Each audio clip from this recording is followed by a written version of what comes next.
subscribe my channel. Arshad साहब घर में इंटर हुए तो सामने ही दुआ गाना गाती नजर आई। मैं उड़ी उड़ी जाऊं, उड़ी उड़ी जाऊं, मैं उड़ी उड़ी जाऊं, बनकर चिड़िया मैं उड़ी उड़ी जाऊं। बेगम दुआ का ध्यान रखें, कहीं उड़कर किसी छत पे ना चली जाए। अरशद साहब की बात सुनकर सब हंसने लगे।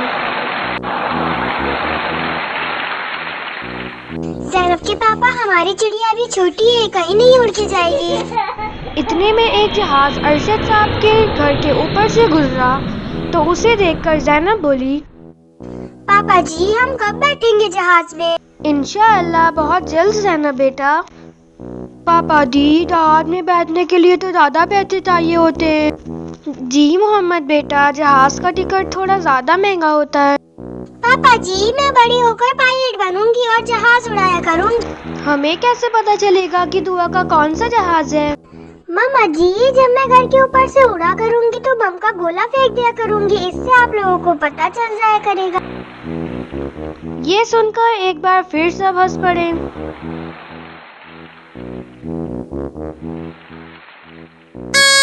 अरशद साहब कमरे में बैठे कंप्यूटर पर अपना काम कर रहे होते हैं, तभी दुआ चली आई। पापा जी, मुझे चीज़ ही खानी है, मुझे पैसे दे दे। दुआ अरशद साहब से पैसे लेकर घर के बाहर निकली, तभी उसके पाँव से कुछ टकराया और वो गिर गई। हाय, भला टांग टूट जाती मेरी तो। वो उठकर अपने कपड़े साफ करने लगी, तभी उसको आवाज आई, ये जो अंडे जैसी आंखें हैं तुम्हारी, अगर तुम इसको देखने में इस्तेमाल करोगी तो नहीं गिरोगी। दुआ ने डर कर इधर उधर देखा मगर कोई नजर न आया। कौन बोला? अरे नीचे देखो। दुआ ने नीचे देखा तो उसे रोल पड़ा कारपेट नजर आया। क्या ये तुम बोल रहे हो? नहीं, दीवारें बातें कर रही हैं। जाहिर सी बात है, मैं बोल रहा हूँ। तुम हो कौन और यहाँ क्या कर रहे हो? मैं एक फ्लाइंग कारपेट। क्या तुम फ्लाइंग कारपेट हो? इसका मतलब तुम उड़ सकते हो। ये अब मुझे उड़ने से कोई नहीं रोक सकता। दुआ के तो जैसे कोई खजाना हाथ लग गया था। मेरी बात तो सुनो लड़की। सारी बातें अब बाद में होगी। तुम मुझे सारे गांव की सैर करवाओगे? जी हाँ। दुआ ने खुशी खुशी कारपेट उठाया और घर की तरफ चल पड़ी। जैसे ही वो घर इंटर हुई तो ज़ैनब उसे देखकर बोली, दुआ, ये क्या उठा लाई हो अपने साथ? ज़ैनब आपी, मैं जो लाई हूँ ना वो कोई भी नहीं सोच सकता। मोहम्मद भी वहाँ पर आ गया और आकर बोला,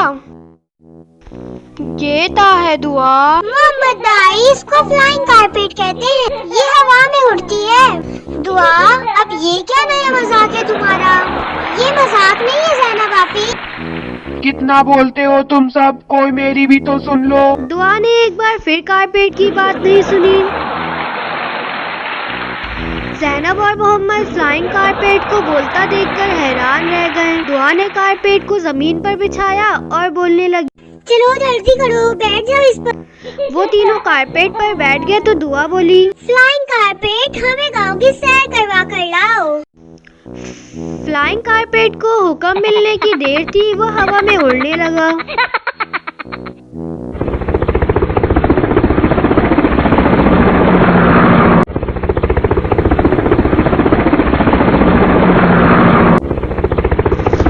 ये मैंने कहा था ना, एक दिन मैं जरूर उड़ूंगी।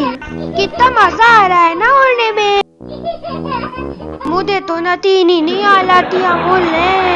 गाँव वाले हैरान थे कि कौन सी अनोखी चीज आसमान में उड़ रही है। फ्लाइंग कारपेट, थोड़ा और ऊपर लेकर चलो हमें। फ्लाइंग कारपेट और ऊंचा उड़ने लगा। ये हम उड़ रहे हैं। दुआ, आज तो दिल ही जीत लिया तुमने मेरा। वाह! मगर ये क्या, अचानक कारपेट की स्पीड स्लो होने लगी और वो आहिस्ता आहिस्ता नीचे की तरफ आने लगा।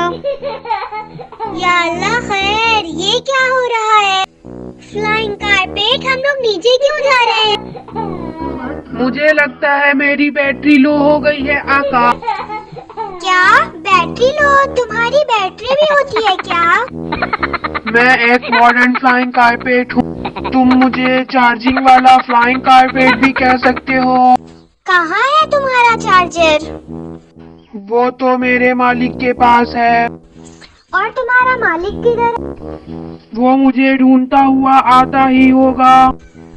ये तो तुम्हें हमें पहले बताना चाहिए था ये ना। लड़की, तुम किसी की सुनती तो हो नहीं। फ्लाइंग कारपेट की बिल्कुल बैटरी खत्म हो चुकी थी। अब वो उतरते हुए नीचे जमीन की तरफ आ रहे थे और एक साथ तीनों चिल्ला रहे थे, बचाओ! अरशद साहब और बेगम सहन में बैठे थे, तभी आकर वहाँ कारपेट सहन में लैंड हो गया।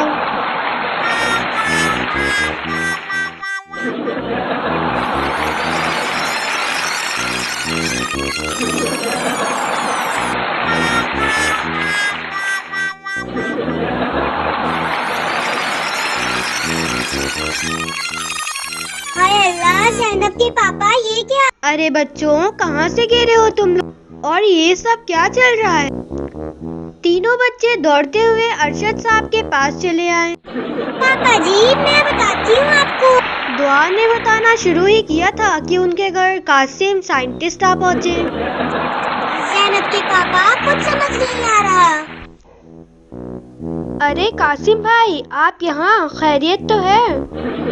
अरशद साहब, आपके बच्चों के पास मेरा फ्लाइंग कारपेट है, उसको लेने के लिए मैं आया हूँ। क्या फ्लाइंग कारपेट? जी जी अरशद साहब, ये फ्लाइंग कारपेट है। इसमें मैंने ड्रोन कैमरास लगाए हुए हैं। मैं अपने फ्लाइंग कारपेट पे एक्सपेरिमेंट कर रहा कि ये आपके घर के बाहर आ गया और दुआ उठाकर इसे घर लेती आई। पापा जी, अंकल झूठ बोल रहे हैं। ये फ्लाइंग कारपेट तो बातें भी कर रहा था मेरे साथ। बच्चों, वो मैं बोल रहा था क्योंकि उसका कंट्रोल मेरे हाथ में था। मैंने सोचा टेक्स एक्सपेरिमेंट ही करना है तो बच्चों को क्यों ना छोटी सी सैर कराई जाए। फिर कारपेट की बैटरी लो हो गई और आप लोग वापस जमीन पर आ गए। बैटरी लो होने वाली बात से सबको समझ में आ गया कि ये कारपेट कासिम का ही है। कासिम भाई, आप तो बहुत शानदार चीज बना रहे हैं। ये कहकर अरशद साहब ने कासिम को उनका कारपेट वापस कर दिया। शुक्रिया जनाब। वो अपना कारपेट लेकर वापस चला गया।